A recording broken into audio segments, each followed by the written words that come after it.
మొన్న ఆయన వచ్చిండు 2 ఏళ్ల తర్వాత. ఏదో మంచి చెప్తాడేమో అనుభవంతో నేను అనుకున్నా. పెద్ద మనిషి కదా, మనం కూడా ఈ మధ్యకాలంలో ఎప్పుడేం అనలేదు.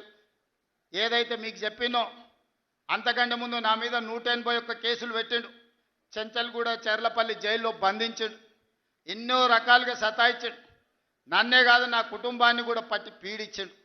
కానీ బాధ్యత వచ్చినాక ఆలోచన చేసిన, నా కోపాన్ని నా బాధను దృష్టిలో పెట్టుకొని ఇవాళ పగ సాధించే కార్యక్రమాలు మొదలు పెడితే ఆయన పై వలగొట్టే పని పెడితే రాష్ట్రానికి నష్టం జరుగుతుందని తూవాన్ పాపన వాడు పోతాడు, పోని మనం మంచి పని చేయాలి. దేవుడు శిక్ష ఇచ్చిండు. నేను ప్రమాణ స్వీకారం చేసినాడే కూలబడ్డాడు, నడువిరిగింది. ఇంతకంటే పెద్ద శిక్ష నేను జైలు వేసినా అయ్యేదేం లేదు. ఆయననే ఫామ్ హౌస్ను ఒక బందీఖానగా మార్చుకొని చుట్టూతో నా పోలీసులే ఉన్నారు, లోపల ఆయన ఉన్నాడు. చెర్లపల్లికి పంపించినా చెంచల్గూడకు పంపించినా గదే అవుతుంది కదా. ఇక తిండి బరువు నాకు ఎక్కువ అవుతుంది. అదొకటి. లోపల చెర్లపల్లి చెంచల్గూడ పెడితే ఆయన తిండే తినికి మళ్ళీ ఆయన ఏదైనా కావాలంటే అదిగిన చేస్తే సర్కార్కి ఎక్కువ ఖర్చు అవుతుంది. తిండి ఆయన సంపాదించేది ఇన్నా ఫామ్ హౌస్లే ఒక బందీఖానగా పెట్టుకొని చుట్టూతో మన పోలీసులే పహారా కాస్తున్నారు.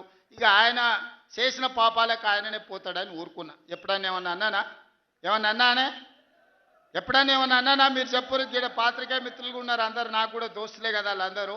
చెప్పురు, ఎప్పుడన్నా ఏమన్నా అన్నానా? ఒక్క కేసు అయినా పెట్టినా? పోనీ ఈ జిల్లాలో ఎవరి మీద నన్ను ఒక కేసు పెట్టినా?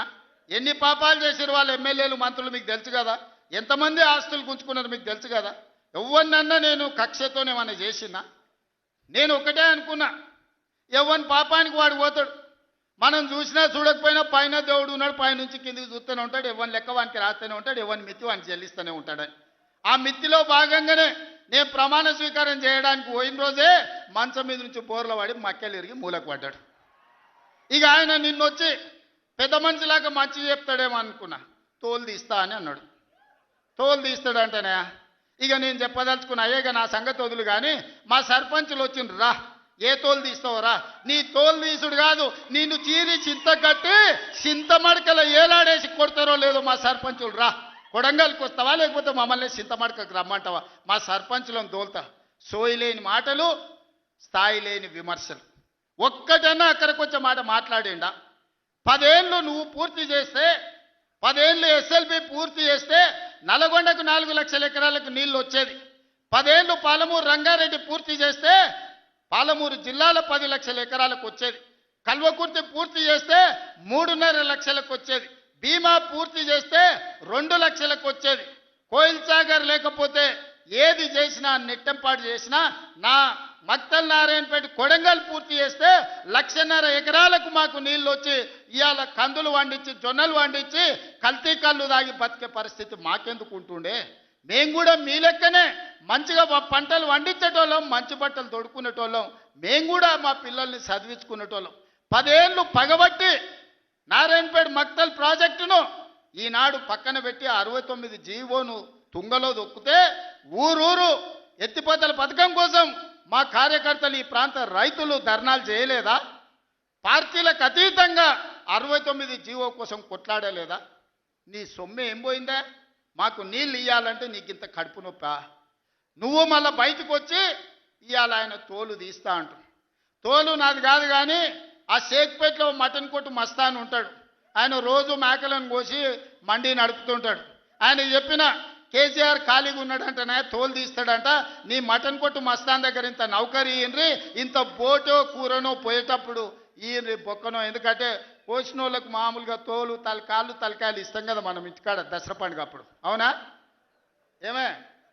ఏం శివకుమార్ రెడ్డి, మన ఇళ్ళల్లో పండుగ పూట వచ్చి యాటను కోస్తే కాళ్ళు తలకాయ కోసినోనికి ఇస్తాం కదా. ఇక మటన్ కొట్టు మస్తాన్ కూడా చెప్పిన, ఆ కేసీఆర్ ఖాళీగా ఉన్నాడంటేనే 2 ఏళ్ళు ఫామ్ హౌస్లో ఏం చేస్తుండంటే తోలు తీసేది ప్రాక్టీస్ చేసిండంట. తోలు బాగా తీస్తాడంట. నీ మటన్ కొట్టులో ఈ తోలు తీస్తాడు, కాళ్ళు తలకాయలు మాత్రం ఉచితంగా సాయంత్రం పోతే దావతులో బోటిగిన ఏమైనా కొట్టుకొని సాయంత్రం 2 వేసేటప్పుడు తీసుకుంటాడేమో అని. 40 ఏళ్ళ అనుభవం అంటావు, రాష్ట్ర మంత్రి చేసిన అంటావు, కేంద్ర మంత్రి చేసిన అంటావు, 10 ఏళ్ళు ముఖ్యమంత్రిని చేసిన అంటావు, తెలంగాణ రాష్ట్రాన్ని సాధించిన అంటావు. నేను ఆడ ఫ్యూచర్ సిటీ కడుతున్నాను అంటే తొక్క తోలు. వాడెవడో వస్తాడంటే వంతారనా బొంతారనా ఇవానే ఒక మాజీ ముఖ్యమంత్రి స్థాయిలో మాట్లాడే మాటలు మాకు రావనుకుంటున్నావా? మర్యాద ఉండదని మేము మాట్లాడతలేం. మర్యాద ఉండదని ఇవన్నీ విషయాలు మేము మాట్లాడతలేం. కానీ మాట్లాడ మొదలు పెడితే నువ్వు కాదు కదా, నడువుకు రాయి కట్టుకొని ఆడ ఉన్న మల్లన్న సాగర్లో దుంకి చచ్చిపోతావు. మల్లన్న సాగర్ కాకపోతే రంగనాయ సాగర్లో మెడకు తాడేసుకొని ఊరేసుకొని చచ్చిపోతావు. చంద్రశేఖరరావు గారు, నన్ను గెలకకు. నేను అన్నీ చూసిన. ఎక్కడి నుంచి వచ్చిన? నేను నల్లమల్ల అడవుల నుంచి వచ్చిన.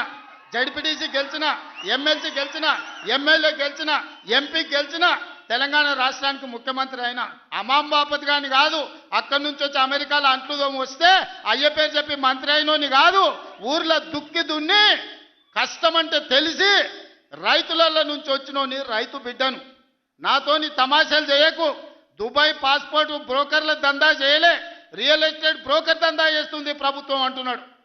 రియల్ ఎస్టేటు వ్యాపారం పెంచుతుంది, రియల్ ఎస్టేట్ ఆదాయాన్ని పెంచుతుంది, రియల్ ఎస్టేట్ అభివృద్ధిని తీసుకొస్తుంది.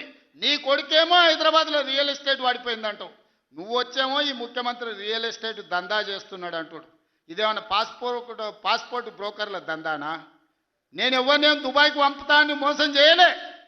భూములు, ప్రభుత్వ భూములు, పరిశ్రమలు పెట్టడానికి రైతులు అడిగిన నష్టపరిహారం ఇచ్చి నిన్నగాక మొన్న మక్తల్ నారాయణపేట కొడంగల్ ప్రాజెక్టుకు 12 లక్షలు ఇస్తామన్నాం. మా రైతులందరూ కాదు కూడదన్నారు. ఏం కావాలన్నా అడగమని మా శ్రీహరికి, మా శివకుమార్ రెడ్డికి చెప్పిన, మా పరిణికమ్మకు చెప్పిన. వాళ్ళు పోయి మాట్లాడిను. వాళ్ళు అడిగింది నాకు వచ్చి చెప్పురన్న. వాళ్ళు 20 లక్షల ఎకరం కావాలన్నారు. పిలిచి క్యాబినెట్లో పెట్టి ఎకరాకి 20 లక్షల దాకా ఇచ్చి 96% ప్రజలు ఏకగ్రీవంగా ఆమోదిస్తే వాని భూమి పోయిన దుఃఖంలో ఉంటాడు. 10 రూపాయలు ఎక్కువ ఇవ్వాలని 20 లక్షల ఎకరాలాగా చెల్లించి నిన్నగాక మన లగచర్లలో లేకపోతే హకీంపేటలో పోలేపల్లె భూమి తీసుకున్నాం. మొదట్లో 7 లక్షలు అన్నారు. అధికారులతో పంచాయతీ పెట్టుకోరు. పాపం తెలిసి తెలియక వాళ్ళు చేసిన అబద్ధాలకు ఈరోజు పంచాయతీ పెట్టుకోరు. చివరికి అడిగినాం, 20 లక్షలు 22 లక్షలు కావాలని ఇచ్చినాం. ఇందిరమ్మ ఇల్లు కావాలన్నారు, ఇచ్చినాం. అక్కడ అభివృద్ధి ఏం కావాలన్నో చేస్తామని చెప్పినాం. ఆడకు జూనియర్ కాలేజ్ ఇచ్చినాం, మెడికల్ కాలేజ్ ఇచ్చినాం, ఇంజనీరింగ్ కాలేజ్ ఇచ్చినాం, డిగ్రీ కాలేజ్ ఇచ్చినాం, అగ్రికల్చర్ కాలేజ్ ఇచ్చినాం, వెటర్నరీ కాలేజ్ ఇచ్చినాం. ఈరోజు సైనిక్ స్కూలు ఈ రాష్ట్రంలోనే లేదు. సైనిక్ స్కూల్ని కూడా ఈరోజు లగచర్ల కాడికి తీసుకొచ్చి పెట్టినాం. ఇవాళ రాష్ట్రంలోనే ఒక ఆదర్శంగా 250 ఎకరాలలో ఒక ఎడ్యుకేషన్ హబ్ కడుతున్నాం. ఈరోజు మేం పోయి ఆ ఊరికో ఈ ఊరికో ఆ పట్టణానికో పోయి చదువుకున్నాడు కాదు. తెలంగాణ రాష్ట్రంలో నలుమూలల నుంచి కొడంగల్కి వచ్చి చదువుకునేటట్టు ఒక ఎడ్యుకేషన్ హబ్బే ఈరోజు కొడంగల్ కడుతున్నాం. ఇది మా విధానం. మేము కక్షల రాజకీయం చేయం. ఎవరి మీద కక్ష కట్టం. ఎవరి పాపానికి వాడు పోతాడని దేవుడి మీద నమ్మకంతో కష్టాన్ని నమ్ముకున్నోళ్ళం. కొడంగల్ ప్రజలు రోజుకో 2 గంటలు ఎక్కువ పని చేసేటోళ్ళే కానీ ఎవరిని సొమ్ము ఆశించేటోళ్ళు కాదు. ఎవరి గురించి మేము ఆలోచన చేయం. మా పని మేము చేసుకుంటాం. కానీ మా పని మేము చేస్తుంటే కూడా కాళ్ళలో కట్టె పెట్టిర్రు అనుకో, ఇక మా సంగతి అయితే చూపుతామయ్యా. ఏమంటారు? అంతేనా? అంతేనా? 2 ఏళ్ళు ఏమన్నా అన్నానా? ఆయన మన బయటకు వచ్చి ఇక చూస్తా, తోలు తీస్తా, తాట తీస్తా, ఇక నీ సంగతి చెప్తా అన్నాడు. రా బిడ్డ రా, రా రెడీగా ఉన్నారా, ఇక అందుకే కొడంగల్ నుంచే చెప్తాం నీకు అని చెప్పి 3 రోజుల నుంచి మాట్లాడలేదు. ఇవాళ మాట్లాడుతున్నా. ఆయన కొడుకు చెప్తున్నాడు, మైకు ముందరికి వస్తలేడు, ఆయన దాచుకున్నాడు అని. నీ నీ ముఖం ఎప్పుడైనా చూసుకున్నావులా అద్దంలా? పేడమూతి బోడిలింగం, నువ్వు కూడా నా గురించి మాట్లాడతావా? నీవెంత, నీ స్థాయి ఎంత? అయ్య పేరు చెప్పి బతికటోనివి నువ్వు. ఆంధ్రలో గుంటూరులో గుడివారిలో చదువుకున్న నువ్వు, నీకేం తెలుసు తెలంగాణ గురించి, మా పౌరుషం గురించి? నువ్వు కాదు, మొత్తం నీ జాతినంతా తెచ్చుకో. ఎట్లా తెచ్చుకుంటావు? ఏడికి రావాలనో చెప్పు. మా ఊరు అన్నారా, మేమన్నా మీ ఊరికి వస్తాం. ఎవడు భయపడుతుండో సంగతి తేలుస్తా. వెనకటికోసారి చెప్పిన గిట్లనే గజ్వేల్కి వచ్చి చూడు అని చెప్పిన, గజ్వేల్కి వస్తా బిడ్డ, నీ నెత్తి మీద కాలు పెట్టి తొక్కుతా అని. గజ్వేల్కి లక్షలాది మంది కార్యకర్తలతో పోయినాం. కాలు మీద పెట్టి తొక్కితే పాతాళానికి పోయిన మళ్ళీ ఇప్పటి వరకు తేలలేదు. ఇవాళ చెప్తున్న మీడియా మిత్రులారా రాసుకోండి, 2029 ఎన్నికల్లో 2/3 మెజారిటీ మన సీట్లు ఒకవేళ 119 ఉంటే 80కి పైగా సీట్లతోని 2029లో మా ప్రభుత్వం ఏర్పాటైంది. ఒకవేళ 153 సీట్లయితే 100 పైగా సీట్లతోని 2/3 మెజార్టీతోని తెలంగాణలో రెండోసారి కాంగ్రెస్ ప్రభుత్వాన్ని తెస్తాం. ఇది మా సవాల్. చంద్రశేఖరరావు గారు, తారక రామారావు గారు, హరీష్ రావు గారు, దయాకర్ రావు గారు, ఇట్లా చెప్పుకుంటూ పోతే వినోదరావు గారు, కుక్కట్పల్లి కృష్ణారావు గారు, రాసి పెట్టుకో. 2029లో 2/3 మెజార్టీతోని ఈ రాష్ట్రంలో కాంగ్రెస్ ప్రభుత్వాన్ని ఏర్పాటు చేస్తా. ఇదే నా సవాల్. శాతనైతే కాసుకో బిడ్డ. నీ రాజకీయం ఏందో నేను చూస్తా. నేను రాజకీయం చేసినంత కాలం ఈ కల్వకుంట చూసేటోళ్ళు కాలకుంట విషం లాంటి కేసీఆర్ కుటుంబాన్ని అధికారులకు రానివ్వను. ఇదే నా శపథం. ఇదే నా శపథం. కొడంగల్ బిడ్డగా ఈ గడ్డ మీద నుంచి నేను శపథం చేస్తున్నా. నేను రాజకీయాలలో ఉన్నంతసేపు రాబోయే ఎన్నికల్లో కేసీఆర్ కుటుంబానికి అధికారం అనేది ఇక కళ. బీఆర్ఎస్ పార్టీ, కేసీఆర్ చరిత్ర గతమే. మీ పార్టీకి మీకు భవిష్యత్తు లేదు. ఎవడైనా చర్చించుకుంటే పొద్దుపోనప్పుడు మాట్లాడుకోవడానికి పనికొచ్చే చరిత్రనే తప్ప భవిష్యత్తు తెలంగాణ రాష్ట్రానికి నీ తరఫున ఒరిగేది ఏమీ లేదు. బీఆర్ఎస్ కేసీఆర్ గతమే, తెలంగాణ భవిష్యత్తు కాంగ్రెస్. మీ గత చరిత్రతోని ఈడ ఒరిగేదేం లేదు. వెనకటికెవడో అన్నాడంట, మా తాతలు నేతులు దాగినరు, మీరు వచ్చి మా మూతులు నాకండి అని. అట్లా ఉన్నది. నిన్ను అసెంబ్లీలో ఓడగొట్టినాం, పార్లమెంట్లో గుండుసున్ని ఇచ్చినాం, మన కంటోన్మెంట్లో బండకేసి కొట్టినాం, మొన్న జరిగిన జూబ్లీహిల్స్లో బోడబండలో బండ కింద వాతి పెట్టినాం.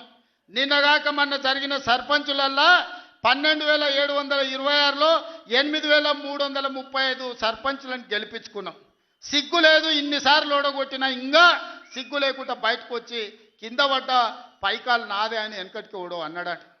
ఇట్లాంటి ఊకదంపుడు ఉపన్యాసాలు, పొంకనాలు వెనకడికి ఎవడో పొంకనాల పోసిగాడు చెప్పిండట.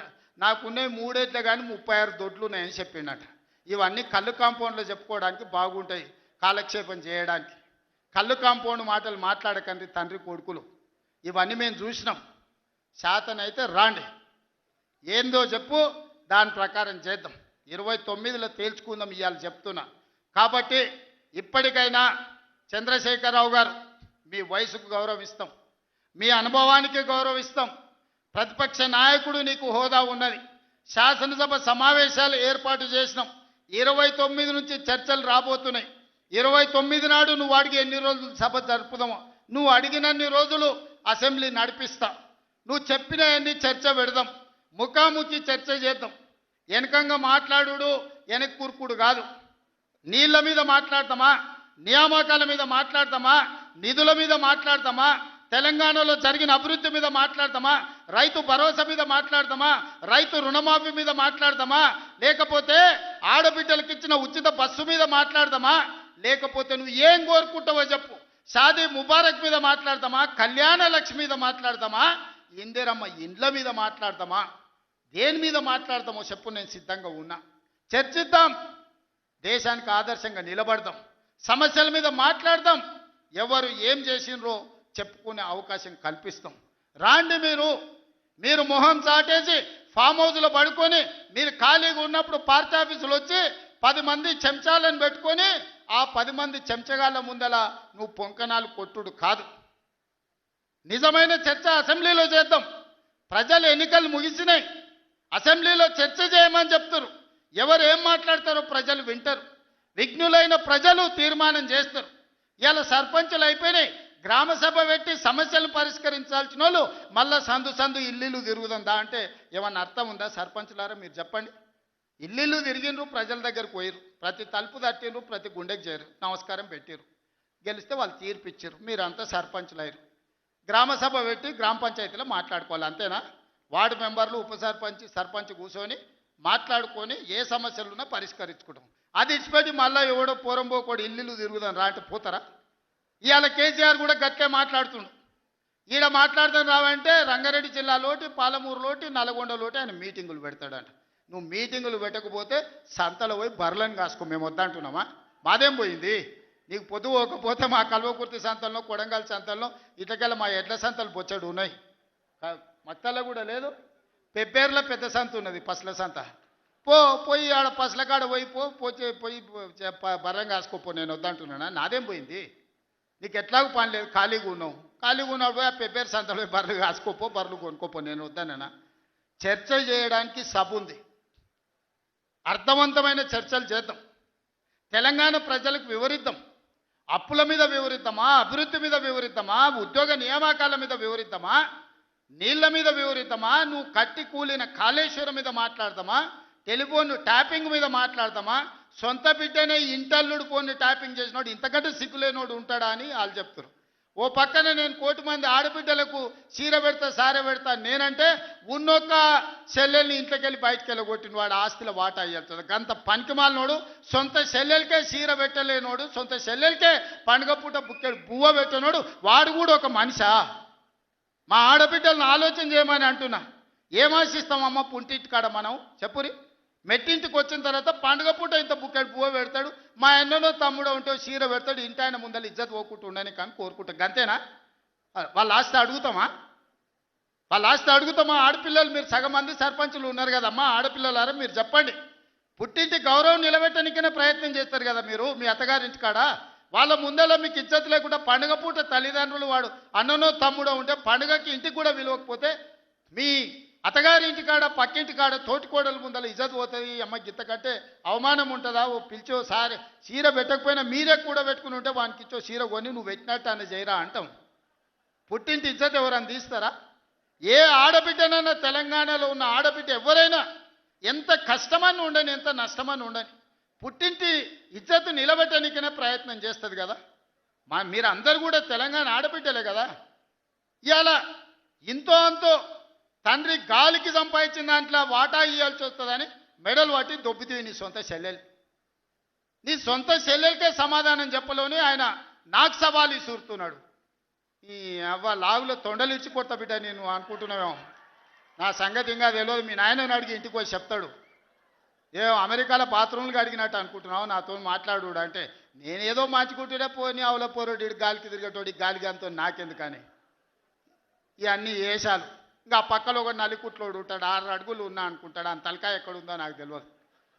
కేసీఆర్ వచ్చి గర్జించిందంట, గర్జనకు నేను పోయి లోపల దాచుకున్నంట. ఇక కేసీఆర్ గర్జనలు గర్జించినట్టు లేవురా నాయన. మన గాడిదలు ఏం చేస్తావా? ఒండ్ర పెడతాయా? ఏమంటారు గాడిదలను? గాడిదలు అరిస్తే ఏమంటారు నరసింహ? గట్లున్నది. మీ గాండ్రింపులకు మీ బెదిరింపులకు ఉడత ఊపులకు భయపడ్డోడు ఎవడు లేడు బిడ్డ. ఈడ దుక్కి దున్నిన చేతులు ఉన్నాయి. మీరేదో తోలు తీస్తా అంటే తీపించుకోనికే లేము. నీ కండలు కరిగినాయి, మిగిలిందే తోలు. ఫస్ట్ నీ తోలు సంగతి చూసుకో, నీ తోలు సంగతి చూసుకో. ఊర్లో మాకు తెలుసు, ఊర్లలో నాటుకోళ్ళు ఉంటాయి కదా, కోని కాల్చినాక మనం మంచిగా కాల్చి తోలు తీసి పసుపు పెడతాం కదా, మంచిగా తోలు తీసి పసుపు పెడతారు బిడ్డ మా కొడంగల్ వాళ్ళు. నువ్వేదో తెలివితేటలు అనుకుంటున్నావు. ఈ తమాషా మాటలు, ఈ అతి తెలివితేటలు కట్టి పెట్టుకో. ఎన్ని ఎలక్షన్లు జరిగినా సిగ్గు లేకుండా అన్నిట్లలో డిపాజిట్లు పోతున్నా, బండకేసి కొడుతున్నా బుద్ధి రాలే. ఇప్పటికైనా మారుండ్రి. నాకేం లేదు, మీరు అట్లుంటేనే మంచిది. ప్రజలు చీత్కరిస్తారు, చీదర కొడతారు, లాస్ట్ దేనికి వానికి రాకుండా పోతారు. కాకపోతే ప్రతిపక్షమే లేదు తెలంగాణలో అని బయటకు పోతే ఇజ్జత్ పోయేటట్టు ఉన్నది. గదొక్కటే నా చింత. అందుకే మిత్రులారా మంచిగా చేయండి. వేదిక మీద ఉన్న పెద్దలకు, మా మంత్రులకు అందరికీ నా సూచన, గ్రామాలలో సర్పంచులు వచ్చారు, అందరినీ కలుపుకోపోండి. గ్రామాల అభివృద్ధి జరిగినప్పుడే తెలంగాణ అభివృద్ధి జరుగుతుంది. ఇవాళ తెలంగాణ అభివృద్ధి చేసే బాధ్యత మనది. చిన్న వయసులో నాకు అవకాశం వచ్చింది. ఇప్పుడు చాలామంది మా సర్పంచ్ అమ్మ వచ్చింది, సజ్జకాన్పేట రేణుకమ్మనా మౌనిక, మా రాములు తమ్ముని కోడలు మౌనిక చెప్పింది 24 ఏళ్ళు చిన్న వయసులో నేను సర్పంచ్ అయిన సార్ అని. ఎన్నో ఆలోచనలతోని ఇలా చిన్న వయసులో మీరు అందరు సర్పంచ్లు అయినరు. ఇంజనీరింగ్ చదువుకున్న వాళ్ళు అయినరు, డిగ్రీ చదువుకున్న వాళ్ళు అయినరు, 22, 23 ఏళ్ళకు ఉన్న వాళ్ళు అయినరు, పెద్దోళ్ళు 80 ఏళ్ళు ఉన్న వాళ్ళు కూడా సర్పంచ్లు అయినరు. మా రాఘవ వాళ్ళ తల్లి సర్పంచ్ అయింది. వీళ్ళందరూ ఎందుకు అయినరు అంటే గ్రామానికి ఏమైనా చేయాలని అయినరు. మరి వాళ్ళ ఆలోచనలు వాళ్ళ గ్రామానికి చేయాలన్నదాన్ని మనం ఈరోజు పూర్తిగా సహకారం అందించాలి వాళ్ళకు. వాళ్ళందరినీ కూడా వాళ్ళు ఊర్లలో ఏం మాట ఇచ్చినరో ఆ పనులు మనం చెయ్యాలి. వీలైనంత మేరకు నిధుల కష్టం ఉన్నది. మనం ఇచ్చేది మనం ఇద్దాం, కేంద్రం నుంచి తెచ్చేది కేంద్రం నుంచి తెద్దాం. మార్చి లోపల కేంద్రం నుంచి 3,000 కోట్ల రూపాయల నిధులు నేను పట్టుకొస్తా. మీకు అందరికీ గ్రామాలలో నిధులు ఇచ్చే బాధ్యత నాది. మార్చి 31 తారీఖు లోపల 3,000 కోట్ల రూపాయలు గ్రామాలకు పంపించే బాధ్యత నేను తీసుకుంటా. ఆ నిధులు దుర్వినియోగం కాకుండా మంచిగా ఖర్చు పెట్టుకుని మంచి పేరు తెచ్చుకోరు. నాకెట్లా చిన్న వయసులో ఈ రాష్ట్రానికి ముఖ్యమంత్రి అయ్యే అవకాశం వచ్చిందో, రోజుకు 18 గంటలు కష్టపడి ఎట్లయితే పనిచేస్తున్నానో మీరు కూడా గ్రామాలలో పని చేయండి, కష్టపడుండ్రి, గ్రామంలో ఇంత మంచి పేరు తెచ్చుకోండి, గ్రామాన్ని అభివృద్ధి చేయండి. నా వైపు నుంచి పూర్తిగా సహకారం ఉంటుంది. మళ్ళీ 2029లో ఎన్నికలు వచ్చినప్పుడు ఎవరి లెక్క వాళ్ళు చూసుకుందాం, ఎన్నికలు వచ్చినప్పుడు చూసుకుందాం. ఇప్పుడు కేవలం అభివృద్ధి మీదనే దృష్టి పెడదాం, గ్రామాలను ముందుకు తీసుకెళ్దాం. గ్రామాలు అభివృద్ధి చెందినప్పుడే తెలంగాణ రాష్ట్రం అభివృద్ధి చెందుతుంది. ఆ విధంగా ముందుకు వెళ్దామని మీరందరూ సిద్ధమే కదా గ్రామాలను అభివృద్ధి చేయడానికి? మీరందరూ సిద్ధమే కదా? ఇవాళ మా పోలీసు వాళ్ళు చెప్పినా కానీ మరి ఏమైందో, గెలిపించిన వాళ్ళేమో బయటూరు, గెలిచిన వాళ్ళేమో లోపలూరు. బయట చాలా మంది మా ముఖ్యమైన నాయకులందరూ కనిపించారు, పలకరించుకుంటూ వచ్చిన. ఏందా అంటే మా రాఘవ్ 10 పాసులే ఇచ్చిండు అన్న, ఏం చేయాలని అంటుండు. కాకపోతే మహేందర్ మరి పరిస్థితి ఏమో పాసులు ఇచ్చేది లేదు. బయట ఉన్నోళ్ళు తక్కువ కాదు, లోపలికి వచ్చిన వాళ్ళు ఎక్కువ కాదు. మీరందరూ నా కుటుంబ సభ్యులే. మళ్ళీ నేను వస్తా, మీ అందరినీ కలుస్తా, మళ్ళీ కూర్చొని అభివృద్ధి చేసుకుందాం. కొడంగల్ని ఒక ఆదర్శ నియోజకవర్గంగా తీర్చిదిద్దుదాం. ఇది నా ఒక్కడి వల్ల సాధ్యం కాదు, మీ అందరు సహకరిస్తేనే సాధ్యమైతే. అన్ని గ్రామాలకు ఏం కావాలనో గ్రామ సభలు పెట్టుకోండి, గ్రామ సభలలో చర్చించుండ్రి, మంచి పనులు చేద్దామని తెలియజేస్తూ మీ అందరి దగ్గర సెలవు తీసుకుంటున్నా. పెద్ద ఎత్తున మిమ్మల్ని గెలిపించిన వాళ్ళకి సప్పట్లు కొట్టుర్రి. ఎందుకంటే మీ గెలుపులో బయట ఉన్న వాళ్ళు ఉండరు. ఈ సప్పట్లు అన్నీ బయట ఉన్న వాళ్ళకి వినిపించాలి. మా మీడియా వాళ్ళు కూడా తీసి బయట ఉన్న మా కార్యకర్తలకు, నాయకులకు చూపించాలి. గట్టి కొట్టుర్రి, ఇంకా గట్టి కొట్టుర్రి, ఇంకా గట్టి కొట్టుర్రి. సీటీలు రావానే కొడంగల్ వాళ్ళకు సీటీలు కొట్టారేమా? ఇప్పుడు నమ్మకం వచ్చింది, బయట ఉన్న వాళ్ళకు కూడా సంతోషమైంది. మీరు అందరు సీటీలు కొట్టి ఈ గెలుపును ఒక పండుగలాగా చేసినందుకు మీకు అందరికీ ధన్యవాదాలు తెలియజేస్తూ సెలవు తీసుకుంటున్న. ధన్యవాదాలు మిత్రులారా.